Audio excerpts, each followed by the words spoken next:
مونږه د بیت الله شریف تاریخ شروع کړو او دلته د ذی الحجې ابتدایي لس ورځې راغلې په دې وجه هغه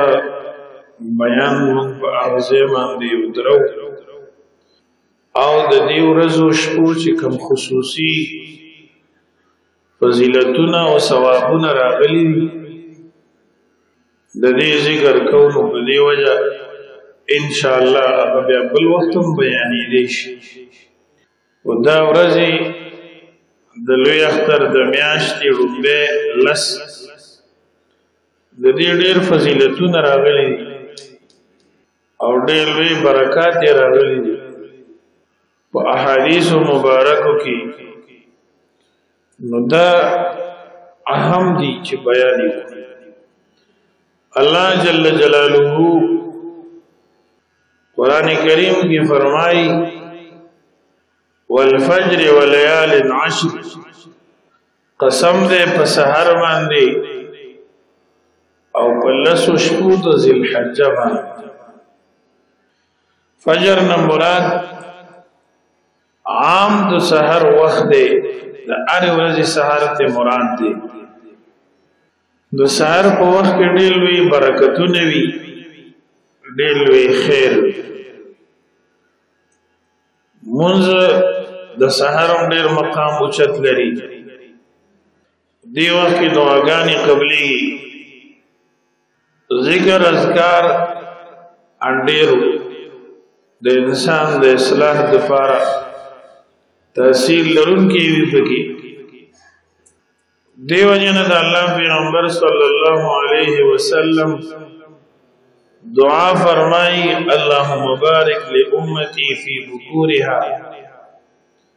یا الله زما امت ته د سحر په وختونو کې د دې د سحر په وختونو کې برکت واچي اے الله برکات نازل کی برکات واچه زما امت فی بکورها د دې په سحرونو نو د سحر وخت دا ډیر قیمتي وي انسان که ترقی په دنیا کې او په آخرت کې غواړي نو د دې بنیادی رومبه یو سبب د سحر وختي پاسېدل دې سره الله تعالی انسان ته د دوړو جهانو خیر ورکړي روایتو کې راغلي دي چې څوک د سحر جمعه تلړ شي په صف کې ناشتي د جمع په انتظار د سحر د موز په انتظار باندې وي د سحر د دې موز انتظار کوونکو باندې الله یو نور نازلای چې هغه په نور وختونو کې نه نازلای رسول الله صلی الله علیه وسلم فرمایي کوم انسان چې د سحر موز په جمع باندې وکي د دې دومره اجر او ثواب دی لکه ټول شپه چې عبادت کوي دا یو معنا ده د یو روایت او د یو حدیث نو یو توجیه پای دا من صلى الفجر في جماعة فكأنما قام تمام الليل پیغمبر پاک صلی الله علیه وسلم فرمای کم انسان چې د سحر منځ کی په جمع باندې نو الله تعالی دې سړی ته دومره ثواب ورکړي لکه ټول شپه چې په عبادت کې تیر پورا حدیث دا سره غلی رسول الله صلی الله علیه وسلم فرمایي کوم انسان چې د ماسختن منځ په جمع کی دومره ثواب یو شو لکه نیمه شپه چې الله ته په قیام او په عبادت کې تیر من صلى العشاء في جماعه فكأنما قام نصف الليل او کم انسان چې د سحر مونځ په جمع کې فکأنما قام تمام الليل دومره ثواب یو شو لکه ټوله شپه چې په عبادت کې تیر. نو بعض عالمان د حدیث داسې فرمایي چې نیمه شپه دا د ماسخوتن د جمع ثواب شو او دا نیمه شپه عبادت د سحر د جمع ثواب. او ځینې عالمان وایي چې د سحر مونځ کې ځان له دومره عبادت او اجر او ثواب لیکل کېږي لکه چې ټوله شپه په عبادت کې تیر کړي. نو الله تعالی ذکر د سحر په وخت باندې قسم کوي والفجر وليال عشر ورپسې په لسو شپو باندې قسم کوي. گواه سحر او گواه دی د لشپې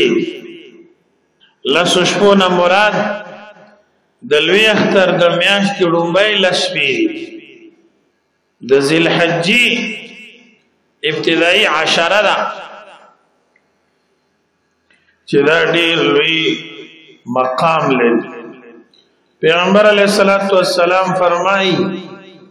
چې کله د لوی اختر میاشت راوخیږي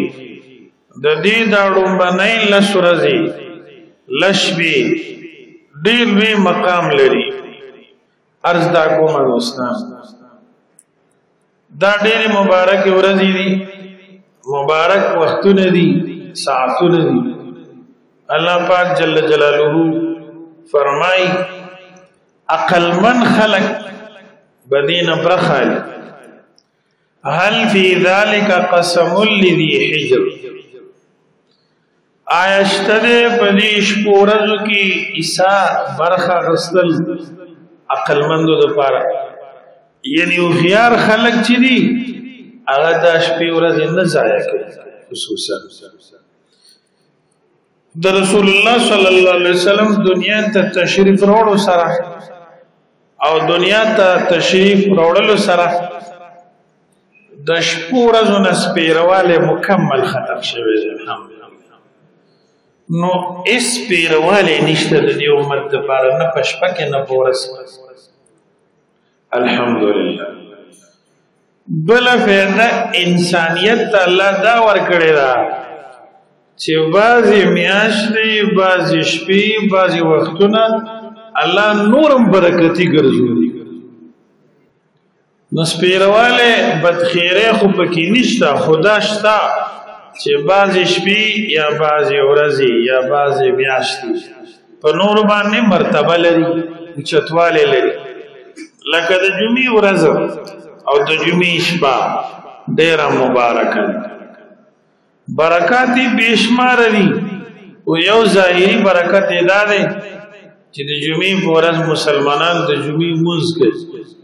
او د جمعې د مونځ دومره لوی خیر دی چې د ټول یفتي ګناهونه په الله معاف کوي. په معتبرو تفاسیرو کې راغلي دي چې یو مسلمان د جمعې په ورځ ځان صفا کی پاک جامع واغوندي او وختي جمعه تراشي خاموشي سره د جمعې منځو کې دا سه ثواب وشو لکه نفلی حج د نفلی حج عمره ثواب. نو د غریب سړي لپاره دا ډېر لوی مرتبه الله پاک دی ورځې ته ورکړي. خپ احادیثو کې راغلي چې د جمعې په شپه یا د جمعې په ورځ سو وفات چې دی بنده ته په قبر کې عذاب نه. ځینې عالمان وایي دا یو قسم د شهادت دی دا بل برکت. دارنګ په آثار او روایتو کې راغلي چې د جمعې په شپه د جمعې په ورځ یو درود شریف ویل د اویاو درجو موجب دی. اویا ګناهونه په معاف کوي اویا نیکي ور کوي اویا درجه پوښتنه. پیرانی پیر سید الاولیاء والمتقین حضرت الشیخ امام عبدالقادر جیلانی رحمت الله علیه لیکلی دي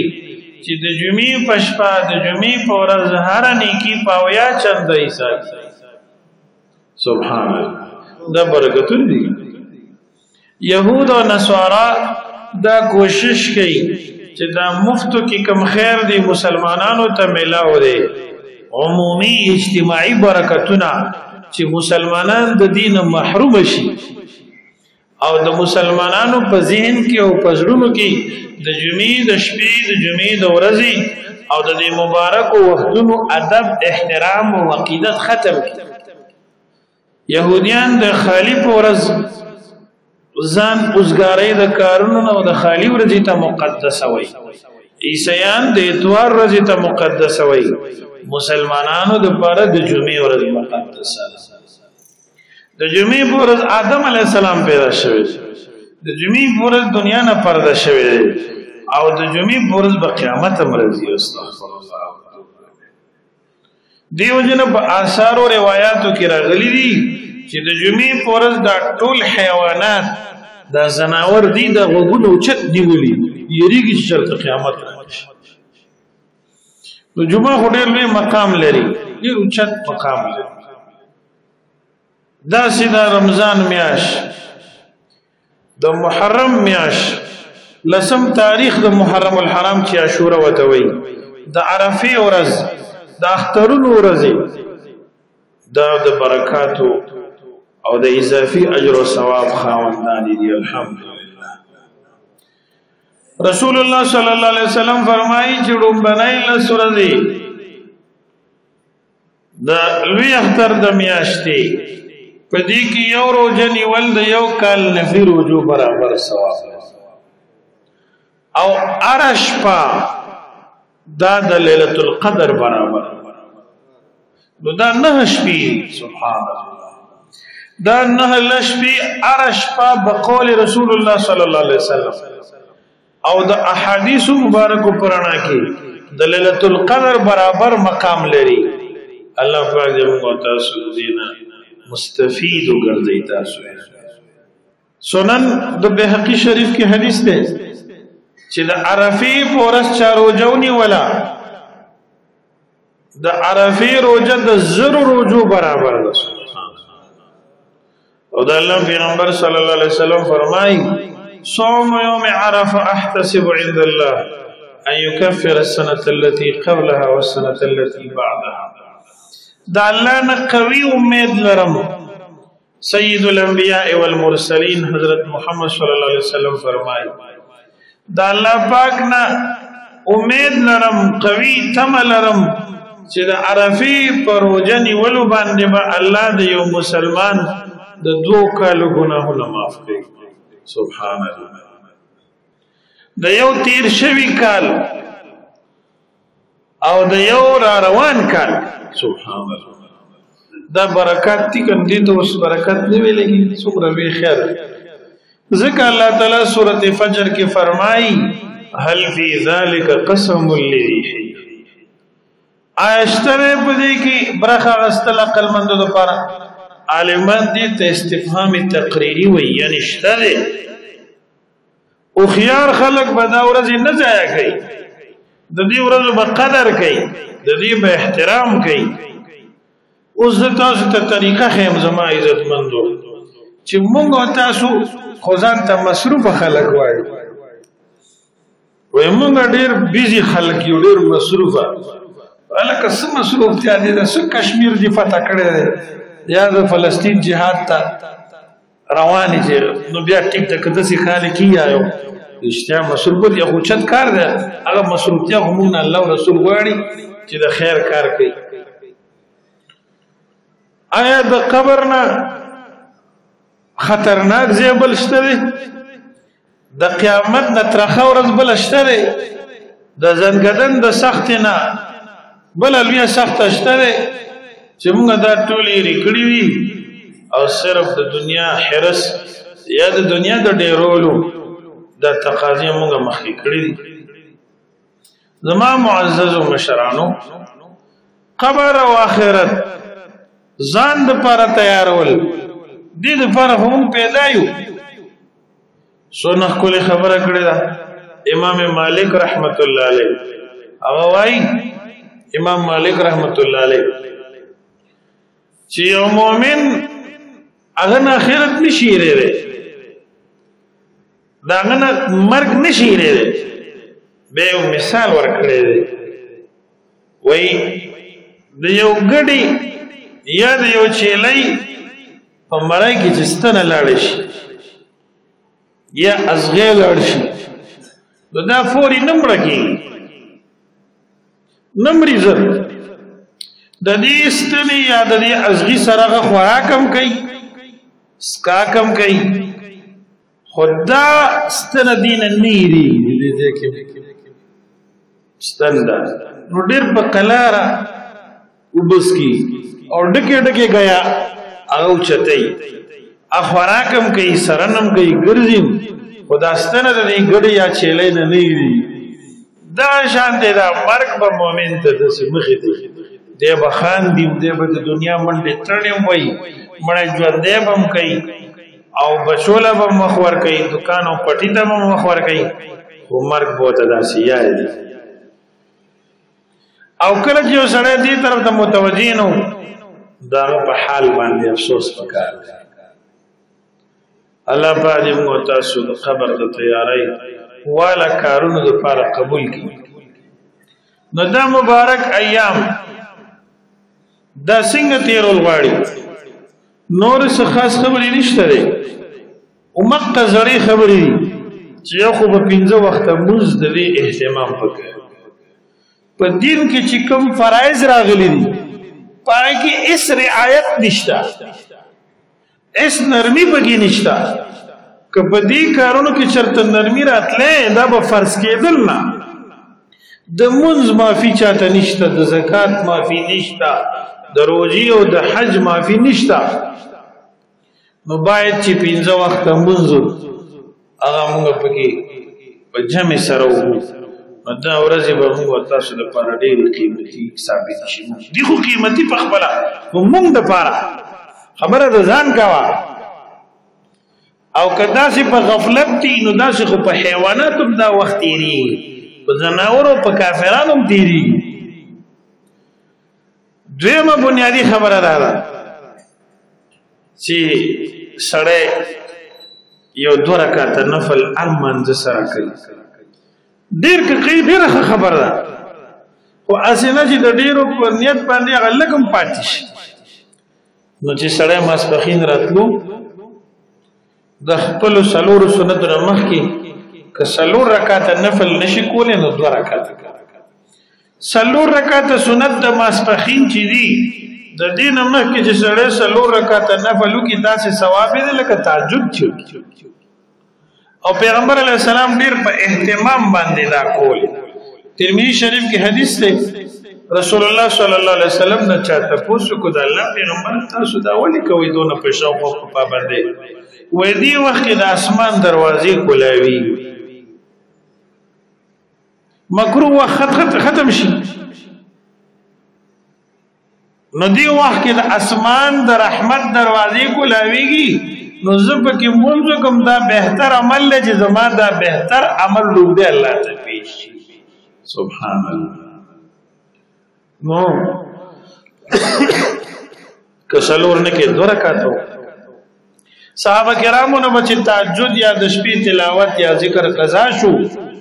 پاتې بشو نو د ماسپښین د مونځ نه مخکې بیا داسې مازیګر چې راشي د مازیګر نه مخکې 4 رکعات چې چا وکړه د الله پیغمبر فرمایي دې سړي دپاره جنت واجب شو د دې جملې دا مطلب دی چې دې باندې الله راضي کېږي دا د انسان د الله سره د مینې ثبوت دی نو الله پاک خو بیا ډېر غیرتي ذات دی بنده به څه ورکړي الله مخلوق به څه ورکړي موږ د نبي علیه السلام احسانات نشو پوره کولی نو د الله پاک به موږ څه دا ټول انسانان که راجمع شي او د محمد رسول الله صلی الله علیه وسلم صفت بیانول وغواړي نشي پوره کولی الله دومره عظیم الشان پیغمبر راکړ د نبی علیہ السلام صفات ډیر زیات دي یو انتها پوری او د الله صفات انتها نه لري نو د الله پاک جل جلاله دا رحم دی په بندګانو باندې چې د هغه په ژوند کې داسې ورځې راولي داسې وختونه راولي بیا دا توفیق ورکي چې د الله کتاب ولولي توبه وباسي ذکر وکي سورکات نفلو کی خیر او د خیر کارونو کی صدقاو کی د پلار مور د رور د رشتہ دارو خبر والی د انسان نیک بختی وی او کچرته کې یو سړی ځان حیوان جوړ کی او نه په جمعه پیږي او نه په اختر پیږي او نه په عرفه پیږي نو وخت تیریږي اور خو بچا باندې اسمان نه کانه نه راغورځيږي او الله دې بچام نه راغورځي خدا د تاوان زندگی الله مو د تاوان اوسه الله تعالی ذکر فرمای هل فی ذلک قسم لذی حجر عقل من خلق د دیش پورو نه فایده لی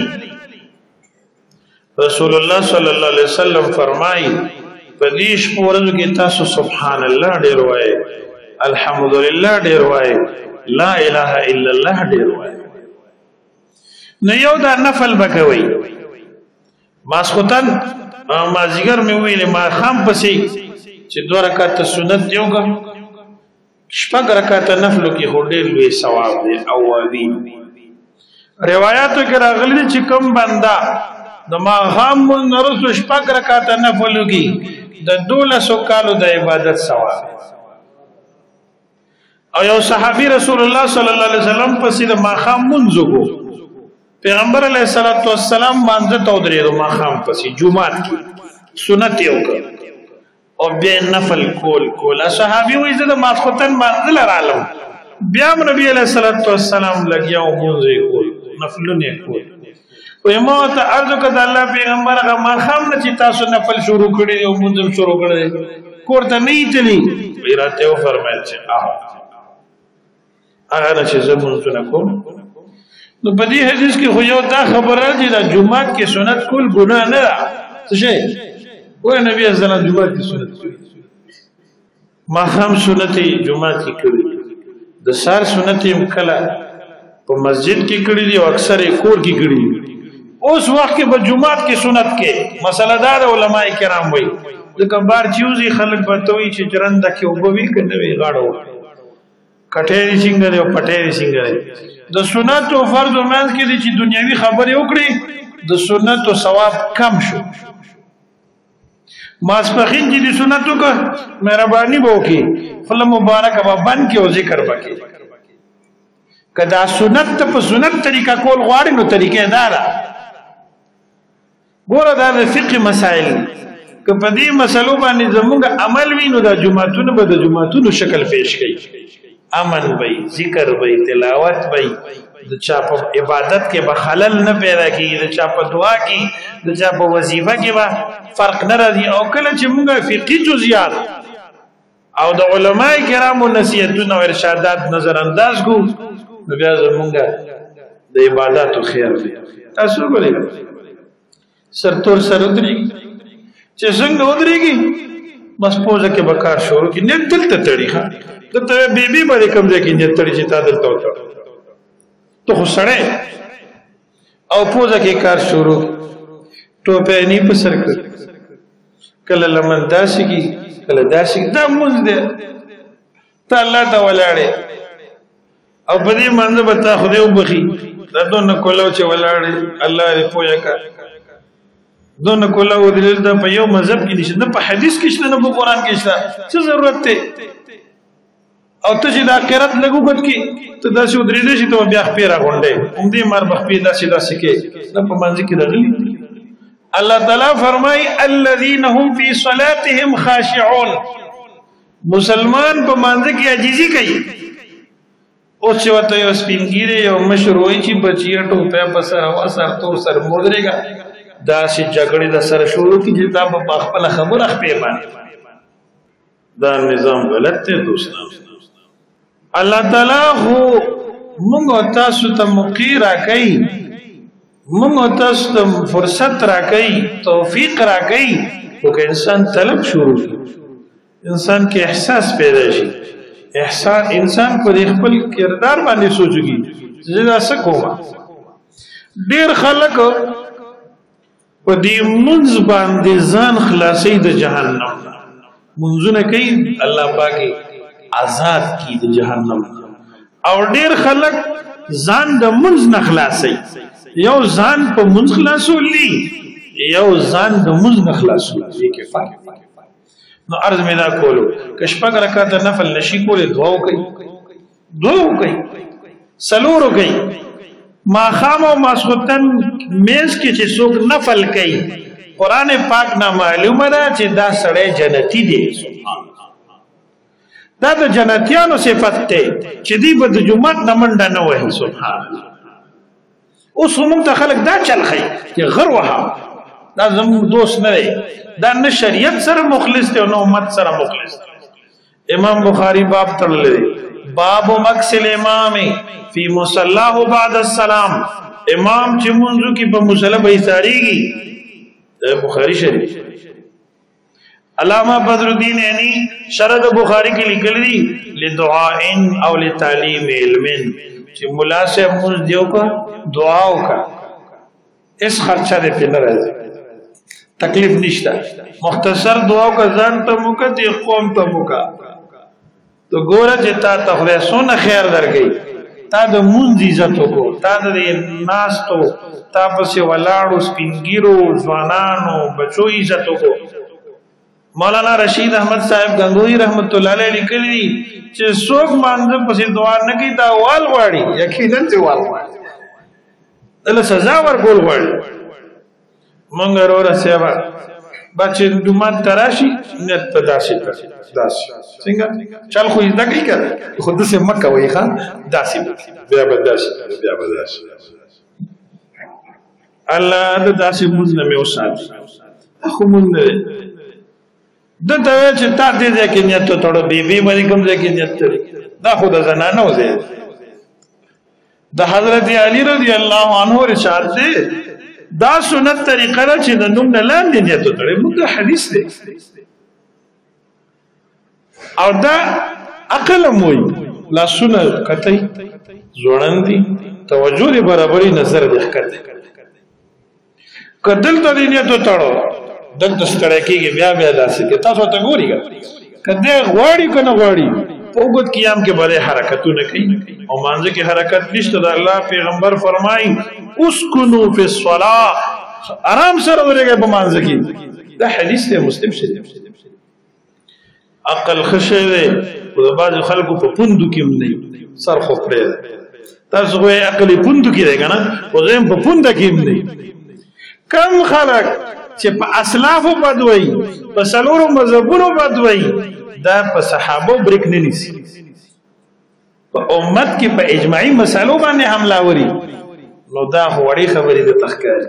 زما غرض دا دی دوستان دې ورځو نه به فایده دا ده چې یو څو رکعته نفل سړی وکړي 2 رکعته وکړه ماسخوتن چې سنت وکړه 4 رکعته نفل وکړه په حدیث شریف کې راغلی دی چې چا د ماسخوتن د سنتو د رستو 4 رکعته نفل وکړو دومره ثواب یو شو لکه ليله القدر کې چې قیام دا ګورو وخت دی 10 منټه په لګي 15 په لګي شپږ په لګي که 4 نشي کولای دعا وکړه او بیا وی دروازه کو زو دشا موبایل بند کا څه شي که موبایل لیکول او کړو ټینکه د نیکو دې نه ډکیږي تاسو څه خیال لې چې دې موټر ته وګورئ چې دا ټینکه ته لګي او ټوله بمبي کولوي نو دا ټینکه بڑا کشي مونږ خو ثوابونه غټو ولته ضایع کوو پر دې خبرې کوو د بل سپک وایو د نظر حفاظت نشته د جبه حفاظت نشته نیک کار کولم دي خو ځان سره وړلم دي اول مونږ شیطان رزل نیکه ته پریدینا او چې نیکه ته راشو الله پاک مو راولي همیشه د بار بیا د قبولیت درجه ته رسول ضروری دي کوم سره چې یو نیک کار کوي او د سره د هغه د قبولیت سوچ نه دا یو علامه ده چې د دې عمل کې اخلاص نشته او کله چې سره یو نیک کار کوي او د سره د احساس دا غم او درد چې دا به الله ته قبول وي که به قبول نه دا نه خدا دې سړي دا عمل الله پاک ته قبول نو یو د دې ورځو نه دا فایده ده چې موږ د نظر حفاظت کوو د دې موبایل غلط استعمال باندې دا شانتي تکبیر او ذکر سبحان الله لا اله الا الله تلاوت دا ډېر کول وکړي نست ولاړه باندې تکبیرات التشریق وایا لا اله الا الله والله اکبر الله اکبر ولله الحمد دغه د ټول کلمه طیبه بکره الله اکبر بکره یا کلمه طیبه وایا لا اله الا الله لا اله الا الله لا اله الا الله محمد رسول الله صلی الله علیه وسلم دا الله پیغمبر فرمای فاکثروا فيهن من التسبيح والتهليل والتحميد والتكبير ودي ورځو کې سبحان الله ډیر وای الحمدلله ډیر وای الله اکبر ډیر وای او لا اله الا الله ډیر وای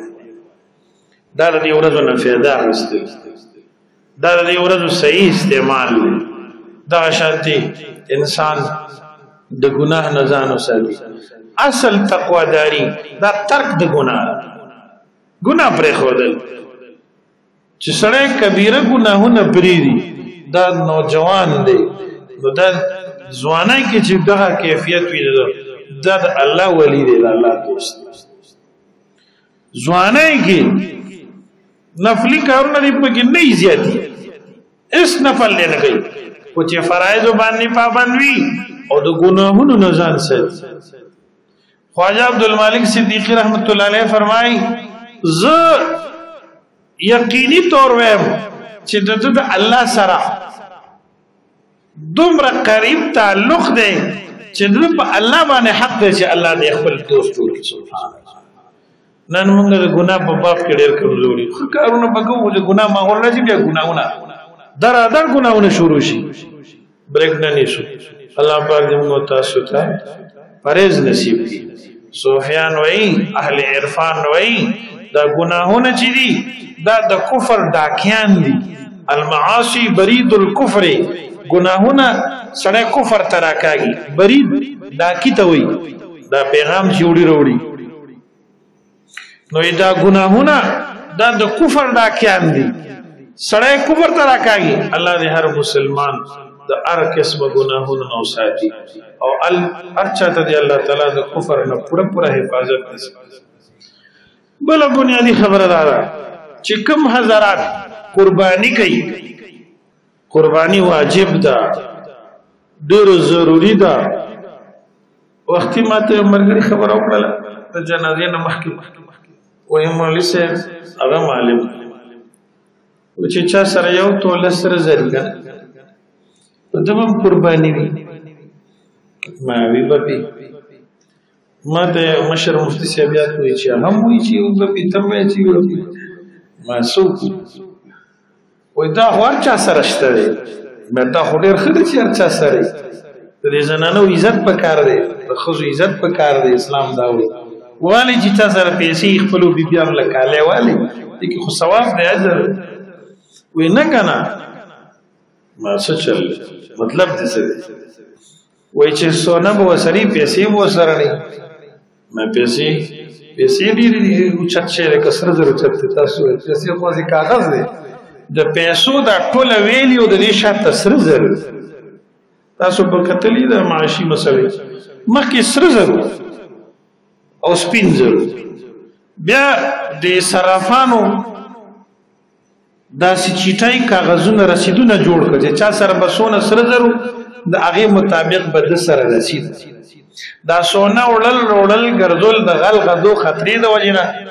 د مختلفو خطراتو د وجې نه دا ختم شو بس د دې سرو زرو رسید به ورسره چې څونه به د سره سره زرو دونه به د سره رسیدو د دې رسید به دومره پاور طاقت زور څونه چې به دا سرو بیا وخت تېرېدو دا کرنسي ته جوړه شوه دا نوټ دا د نوټ تاریخ دی نو ما د دې شاته خو سره زر دي سرو ته شریعت کې فقه کې ثمن خلقي وایي سرو سپینو ته الله پاک مو دې د زړه نه د دې مینه وباسي تاسو یې نو دا شی دی چې چا سره توله کالی وي که 10 روپۍ مو سره به د قرباني شته ځکه یو توله سرو په سود 2 لکه 2 لکه سلویخ یا 2 سلویخ لنډه خبره ته کوم چې چا سره 1 لک 2 روپۍ تقریبا خوشاوي او دې قرضدار نه نو په دې باندې یو حصہ شته مونږ په چا خپل له سرسایه په خپل ده نو بالغ عاقل باندې خپل قرباني ده. ما ته مولوی صاحب وایي چې دا خو به ډېره ګرانه شي. مې یقینا ګرانه ده چې یو قوم د 10 لک روپو ګاډي په ځای د 1 کروڑ روپو ګاډي کې ګرځي او پیرته او پیدن او کاغخ په ششه ہوته یو درم او جمعه او سلويختي او فلانه شپه او فلانه ورځ د خیرات صدقې کمزورې وي هغه نه کوي د دین په کار کې او رسم او رواج ته تکړی پیدن کې ولګوا په پیدن کې ولیمه نشته په شریعت کې پروټه ورکول نشته اس اعزاز نه دی کومه تاسو دا یو فخر کوم په جینه باندې روټه ورکول سنت کې نه دی راغلی اس عزت نه جایز دی په سنت کې روټه ورکول ضروری اس کله نه بس کټ دا غوخه او بس راولای کوړتا مونږ په زور الله کار کتلې نو دا خلک د شرط صدقه ورکولې شي دا چرته زکات ورکولې شي دا چرته سرسایه قرباني کولې شي مونږ ټول پلان دی دینی خبره ته جوړ کړی تاسو په دې میډیا ګورئ چرته ګډ شل معذور به کتلې وي هغه تصویر کې وی ګوره کنه په جمعات کې سو نخ قالی نه چولې وي او دا غریب سړی وته نخ کوي وی در حجون عمره ته روان دی او دا غریب وته نخ کوي دا یو منسوبه ده د کفار دته مونږ وایو چې دا جیلای او کم ګاډي د تخکاری هغه چې الی دا غریب ته نخ کاری دو او اوس د الله کور باندې هم لګي حج او عمره خو په دین کې راغلی خو ثواب د عبادت ته کدا غیر اهم شریعت به حکم نه کولو ته چې دا په لکونو کرونو روپے په باتروم باندې په کورونو باندې او فضولیاتو باندې لګي او سو قسم سټونو جامې ځان لاله او په شل تولې او درش تولې خزي لکه دا خو شریعت نه دی الته تا دا غریب او مسکین او محتاج نه یاد چې شپېته تولې کې نه ویلواتیا تولې کې کوي کنه کوي تاسو وای الته وطن قرباني یادای چې دا وکول غواړي نو ته سرسایه یادای نو ته خوار غریب یادای نه مدرسه نه جمعه اجي بیا دلته دا شي نو بیا د دینی اعمال به قدرې کوي عرض میدان کولو چې قرباني واجب ده او دې کې شریعت نشته چې چا باندې واجب ونه به کوي د الله پیغمبر فرمایي چې چا باندې قرباني واجب شو او دو نکړه زما عیدګاه ته نه راځي یو مسلمان کې چې د دین سوچي دا ډېر سخت وعید دی ډېر سخت سزا ده الله پاک قران پاک کې فرمایي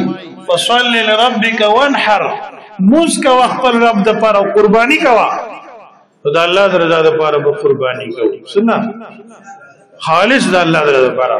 او په غټ ساروي کې وکسان اوخ میخه هوا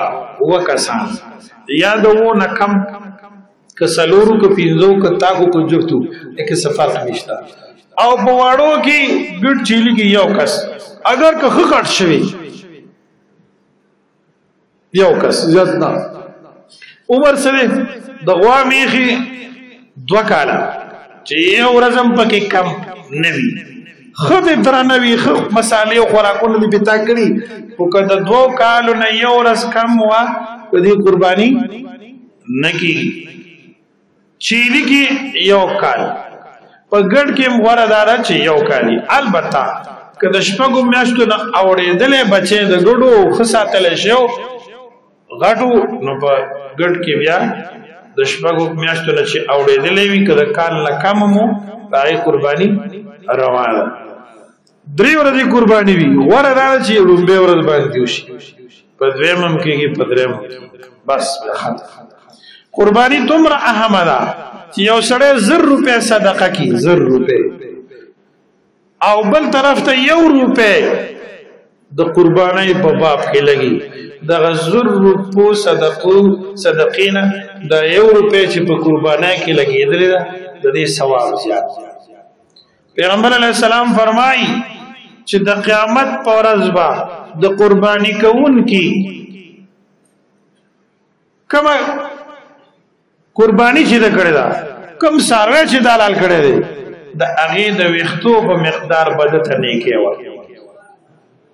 صحابه کرامو عرض کو چې باز سارو باندې وړای وی پشم دی وې د پشم د هر تار په ایواز کې به یو نه کېول سبحان او د الله پیغمبر فرمایي چې د قربانی د ساروی سرمن اډو کې پړې او واغه دا ټول به د میزان د حسناتو کې جوړ او د انسان قربانی چې د حلال اخلاص والا قربانی وي په حلال مالي کړي د قربانۍ د ویني د اساس کې زمکه ته رسیدل اعلان چې الله د بخنه کړي سبحان نو قربانی وکاو ان شاء الله او چې چا قربانی کوله دی به د غریبې مخ نه وي سبحان زموږ د عالمان په دې اکثر قربانی نه خدا ثوابونه چې ګور بیا وته ټینګې نه شو نو ټول قربانی کوي الحمدلله صحیح ده کنه زه تاسو هم چې قرض والا قربانی پرې نه دی د کال مخکې کال نه مخکې با قرض هم خلاص شوی ان شاء الله نور هم مالدار شوی او دین ته هلي مګوره چې احکام ختم کی بلکې ځان ته داسې سیستم جوړ کا چې یو خیر کار نه بچ پاتې نشي بلکې هر خیر کې حاضرې ته ګوره چې ستا ژوند څونه مزیدار او د سہولت او د عافیت ګرځي الله پاک دې زموږ استاد ټول